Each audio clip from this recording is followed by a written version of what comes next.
Научить писать палиндромы, как и обычные стихи, наверное, невозможно. Поэтому что я могу сказать вам, о чем рассказать и чему научить, я даже не знаю. В школе, когда на уроках литературы изучали разные формы стихосложения, преподаватель чувашского языка и литературы Арсентий Иванович Хитров, помню, как-то заговорил о палиндромах. И никто не смог придумать даже слово в палиндроме. И в таких случаях, в трудных ситуациях он всегда обращался ко мне и спросил у меня. Я тоже не ответила, потому что моя душа тогда, в 6 классе это было, не готова была ответить. И мозги. Наверное, но мозгами это не придумаешь, мне кажется. Но некоторые палиндромисты говорят, они придумывают. Я не придумываю. Это меня как-то даже оскорбляет. Я не придумываю. Они у меня как бы сами собой получаются. Они приходят во сне, на грани засыпания или просыпания. Вот. Я в таких случаях заставляю себя вставать, записывать. Иначе я знаю, если это удачный палиндром, улетит и не вернется никогда.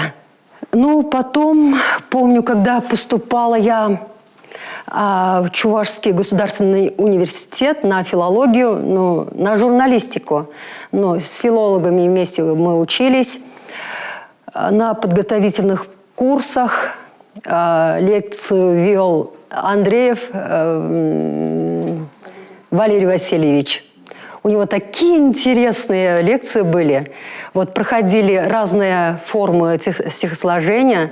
Тогда тоже дело дошло до палиндромов. Он тогда, помню, зачитал свои строки. Но они такие немного грубоватые были, как «Анна астумастап, темле кащ паян». Такие рваные такие кусочки. В таких случаях, наверное, говорят о палиндромии как об играх. Но это слово тоже мне очень не нравится. Это не игра, потому что мои палиндромы, они с таким же философским, глубоким смыслом пишутся, как и обычные стихи. И никакого труда при составлении, как говорят люди, составлении, тоже не нравится это слово, палиндромов, у меня не возникает. Никакой тесноты не ощущаю. Они также свободно выходят. Главное, вот я чувствую состояние, вот я готова сесть и написать. Вот это особенное состояние, приходит и все, польется. Вадим Гершанов. Очень удачные, на мой взгляд, у него палиндромы. В 2002 году это было. Вдруг неожиданно вечером позвонил мне домой мой бывший преподаватель, учитель на все времена, наш Виталий Станьял. Он говорит: я работаю в педуниверситете и пишу учебник. Дошел до палиндромов, а у нас таких примеров нет. Палиндромов нет. Я думаю, у тебя наверняка есть палиндромы. Виталий Петрович, говорю, я даже не помню, что это такое. Объясните. Но это строки, которые сзади, спереди одинаково читаются. Я говорю, нет у меня, не может быть. Я говорю, нет, но это ты сможешь. Вот когда, говорит, напишешь, ты мне позвонишь и скажешь. Говорю, хорошо, договорились.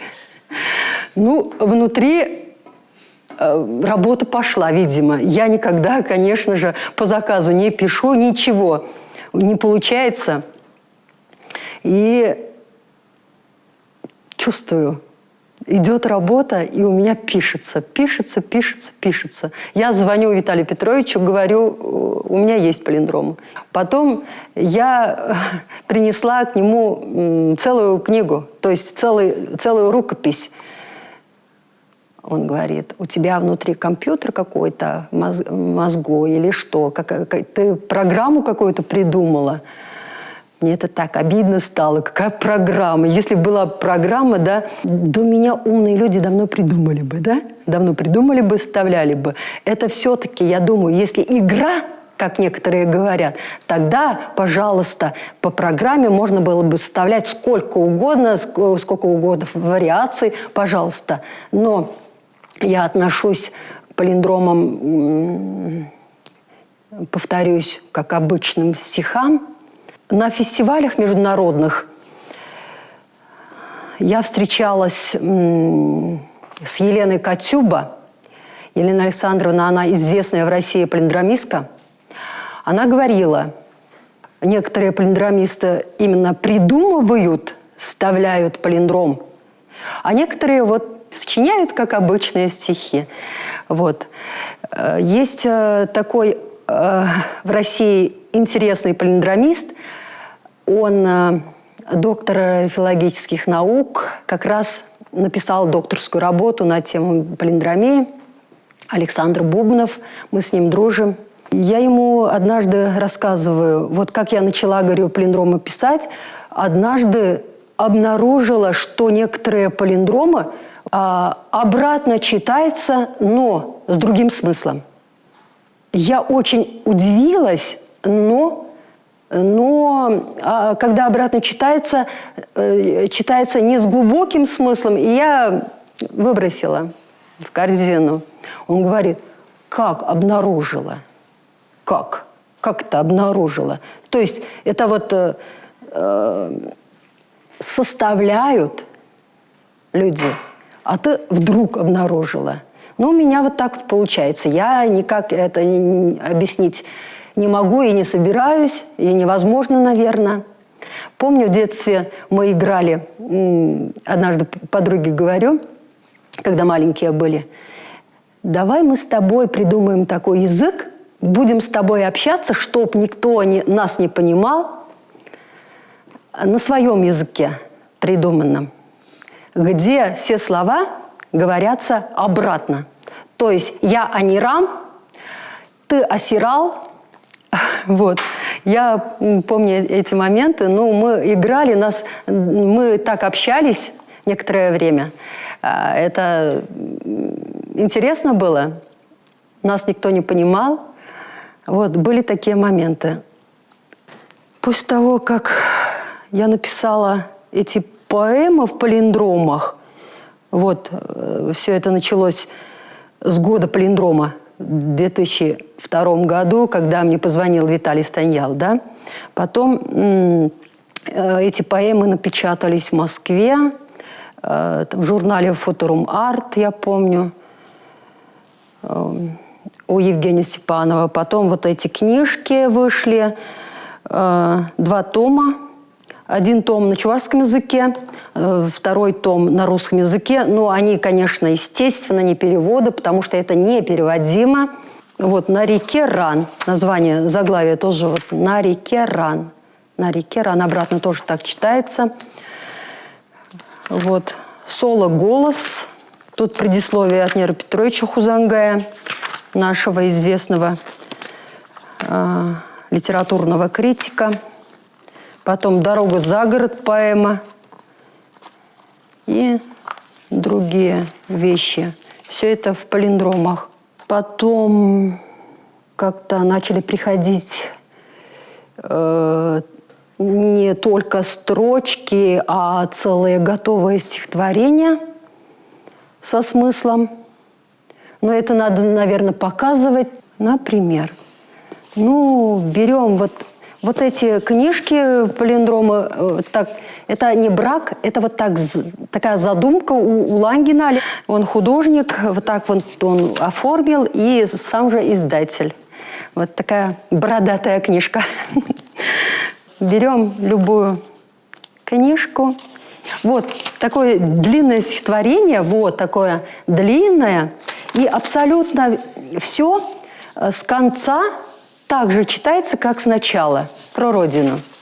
У меня сейчас пишется такая книга, которая вот с одной стороны открываешь, до конца доходишь и с конца читаешь. Вся книга абсолютно одинаково читается. У меня есть такие стихотворения, которые, с одной стороны, читаются с одним смыслом, а с другой стороны, с конца читаются с другим, абсолютно с другим смыслом. Как бы двойное течение. Вот. И пока не скажешь, например, человеку, он читает как нормальное стихотворение, доходит до конца, хорошо, все понятно, интересно.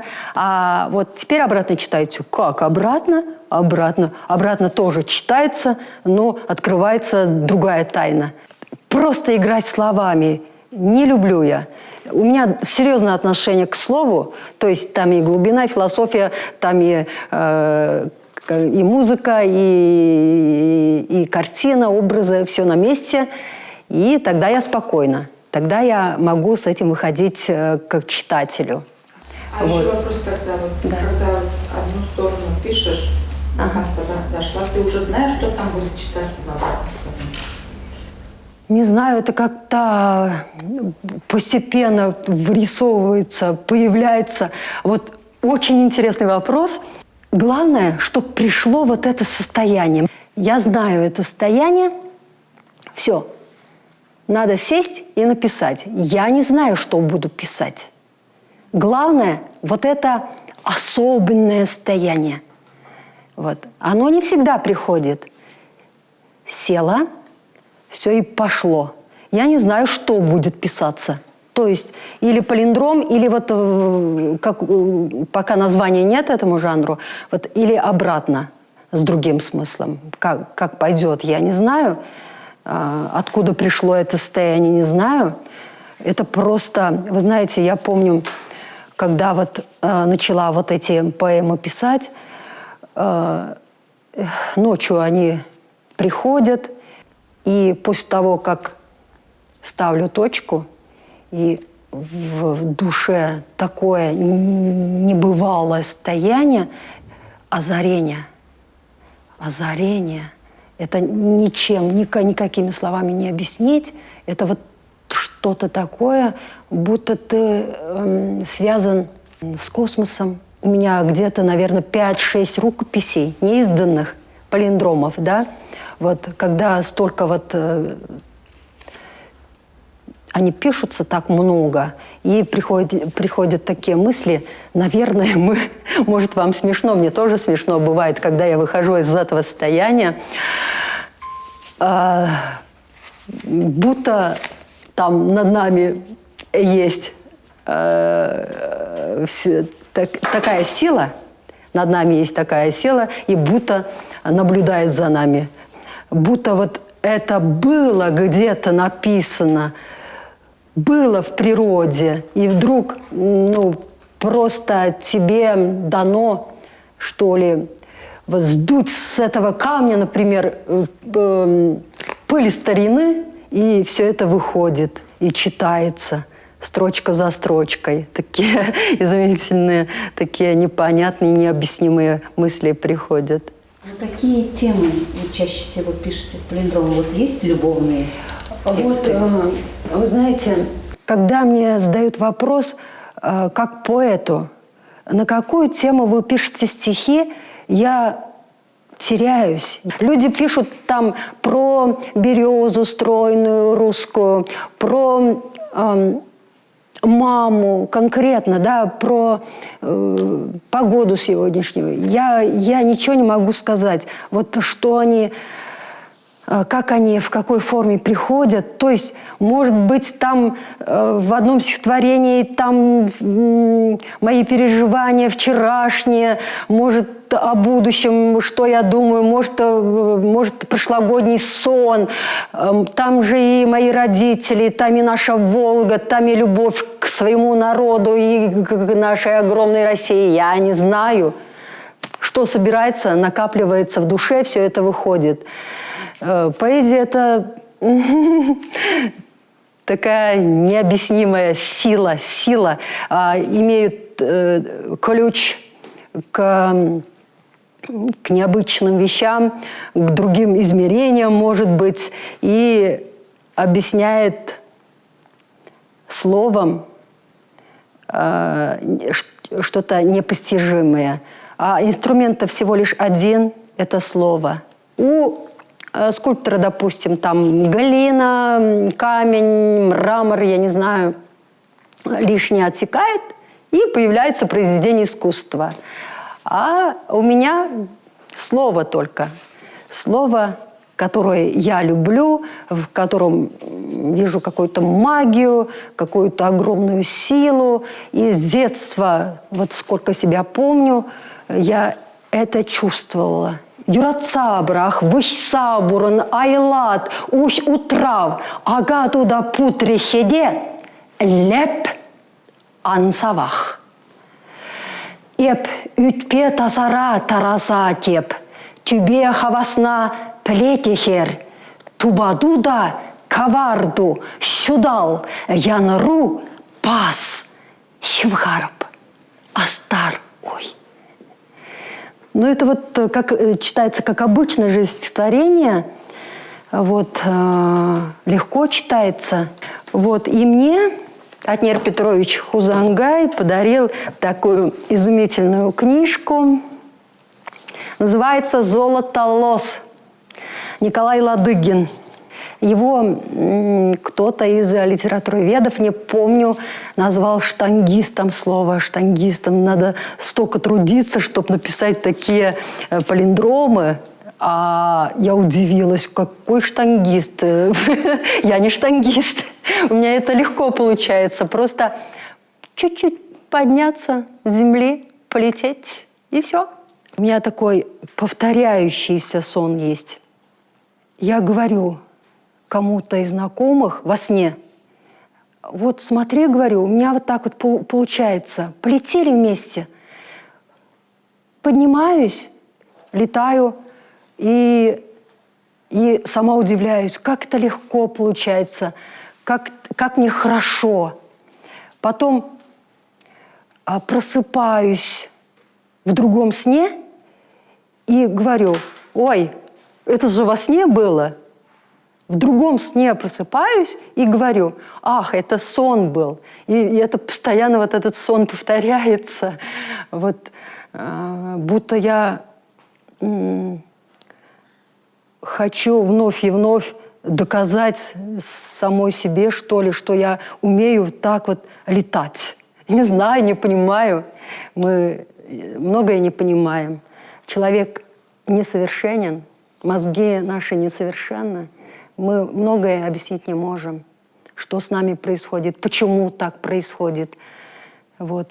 Тут никакая программа, как Станьял говорил, не может быть. Вообще-то я где-то читала, что кто-то там по программе составляет какие-то палиндромические строки. Ну, простите меня, робот и человек – это не одно и то же. Мозги одно, но у робота нет души, нет отношения. Когда вот такие чувства, там огонь, там все. Литературная Россия напечатала мои палиндромы на 2 языках. Вот. Ну, можно было эти палиндромы показать, но я не знаю, где они могут быть. Вот. Ас таран. Я наразат угасасам ру. Хевель буплеве. Хевель хюхлеве. Хевель пуплеве хурам ос. Сасахуда саран я нарадца. Вот это палиндром. Надежда, понятно все, да? Понятно, да. конечно. Слова-то отдельные, понятные. Я как бы хочу понять смысл. Смысл. Да, как бы здесь философия, здесь история. Да, Вот как да. бы мне вот это не всегда Да. понятно. Потому что вот тогда начинаешь как бы в слова понимать. Тут не объяснишь, как их писать. Вот ничем помочь не могу. Если рядом кого-то посажу, вот как можно этому научить, не знаю. Как помочь? Так любить язык, во-первых. Наверное, во-вторых, хорошо знать язык, иметь богатый лексикон, естественно. Шишме шижем, шиш, эметлеп, шиш кебек, пеп кебек шиш, имли вуд, ведетреш, кушрихем, шиш, иреге, чеденирбе, тетревидер щулушма, кам щулушре, тивердя те прине, чедегери шишме, хиржук шерге, тевду, вильми шешкебек, пепкебек шешпель теме, шишме шишем, шиш. Переведем на русский язык. Пусть молния не блещет, воссияй. Мечта тепла, как лепесток, как чадо. И все целит огонь. Да, измельчали. Гори, о луч очей, свободы. Прекрасным утром через мглу проложим путь. Кто путь открыл, другого запалит. Где нет полей, там не блестеть цветам. Ставь цель, цветок бессмертный. О, чадо, горит свет, пусть молния не блещет, воссияй. Вот это палиндром. Тут столько страсти, столько огня. У меня, например, есть такие книжки, две книжки уже вышли, еще 2 рукописи лежат, где вот все стихотворения начинаются с одной буквы. Тавтограмма, да. И я в свое время объявила конкурс в детско-юношеской газете, чтобы дети тоже начали писать. Но это же легко, это совсем не тяжело. И пошло творчество. Начали писать маленькие там, зарисовочки. У меня и пьесы есть, и стихи, и рассказы, зарисовки, эскизы, сказки. Там много чего. Чувашское книжное издательство выпустило 2 книги пока вот, а другие пока лежат. Пишет, допустим, акростихи. Ага. Стих подсовывает под нужную структуру, понимаете? Теряется Начальная смысл, потому буква. что автор подсовывает смысл под структуру нужную, понимаете? Ага, я вас поняла. Да, Вот. и уже смысл произведения теряется. Вот я почему не люблю акростихи? Потому что они натянуты на смысл. То есть это стих натянут на Не у структуру, всех, понимаете? наверное. Редко, когда... Это же очень просто пишется, акростих. Господи, Нет. заглавные буквы читаются вот Пишется просто. вниз, и там какая-то мысль читается, или слово там. Александр, да, посвящение Александру. И что? Если бы написать нормальное посвящение Александру, получилась бы изюминка. А вот акростихом получается корявая вишня. Червивая. Это... Вот так вот, правильно, Да. вот очень редко, когда вот эти акростихи или там написанные на одну букву все стихи читаются действительно со смыслом, и это произведение искусства.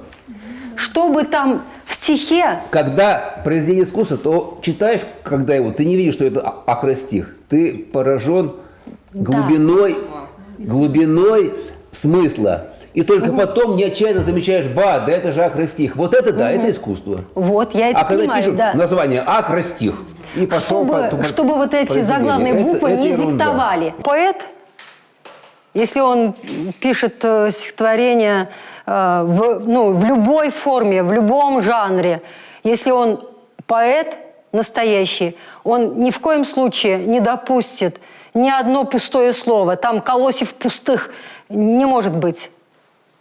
Просто не может быть. А здесь, вот я же говорю, даже в такой форме палиндромии, я тесноты абсолютно не чувствую. Там все, вроде бы все диктует, все вот не дает свободы, но я свободна, я в полете. Понимаете? И я что хочу, о чем хочу, могу написать и в форме палиндромии. Разное увидеть для себя, потому что вот пересказать даже его сложно, как бы каждый видит что-то свое. Как в обычном стихотворении. Там и иносказания, метафоры, тропы, естественно. И Вот мы приходим на выставку, допустим, Мирякова или там Карачарского нашего, да, Николая Карачарского. Вот, ого, надо же, какой смысл, каким образом он дает вот эту мысль. Карачарсков, такие полотна огромные про нашу жизнь, там лица такие. Узнаем современников. Хорошо, соцреализм, все понятно вроде бы. Там и просторы, овраги, леса наши. Понятно. Мастер, большой мастер. А приходим там к Фомирякову, тоже большой мастер. Но мы задерживаемся часами около одной картины. Там нам не все понятно, ну так интересно, оригинально. И вводит мастер нас в совершенно другой мир, другое измерение. И на то и искусство, наверное, чтобы мы увидели что-то новое, попадали в другие миры. Художники не так видят мир, как мы, рядовые, и поэты также, наверное. Вот. Главное, чтобы человек попал вместе с тобой, с автором, в другое измерение, и там ему было хорошо, да, комфортно. Он удивлялся, как ребенок. Он там гулял в этом мире с наслаждением. И потом возвращался в свою обычную жизнь. Можно ли мне еще раз посмотреть маленькую книжечку? Маленькую книжку – это не моя книжка, это Николай Ладыгин. Можно ведь палиндром-то как бы написать и без рифмы, и просто палиндром как бы сам. А вот тут есть рифма, нет у вас? Я вот, например, вот в этом палиндроме я рифмы не вижу. Тут... Обложку покажите, пожалуйста.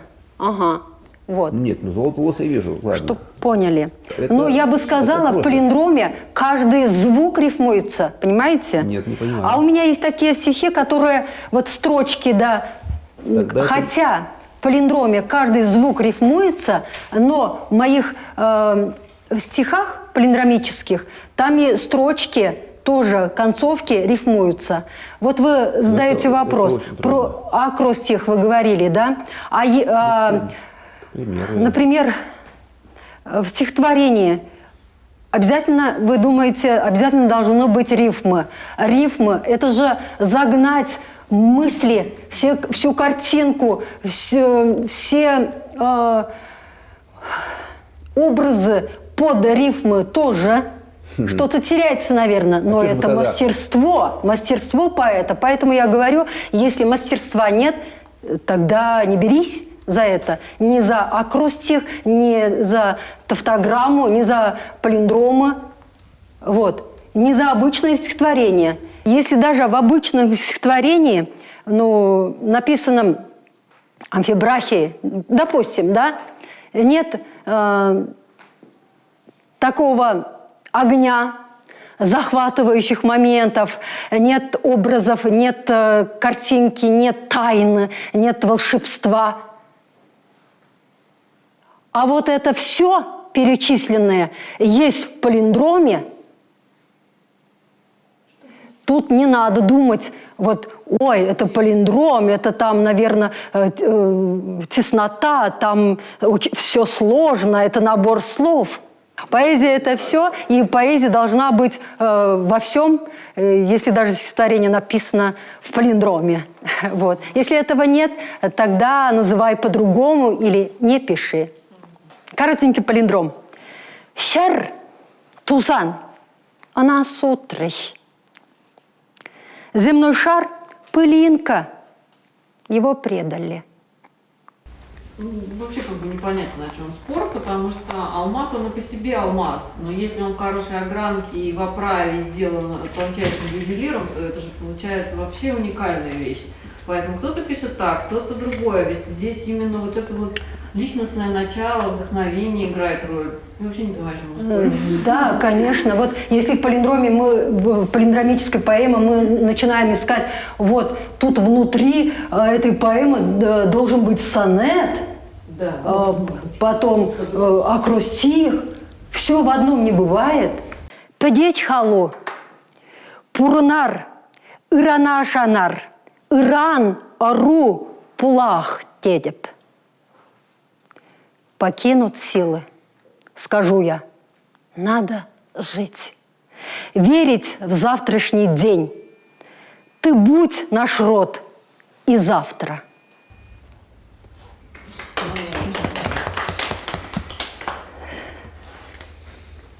Спасибо. Спасибо большое. Спасибо.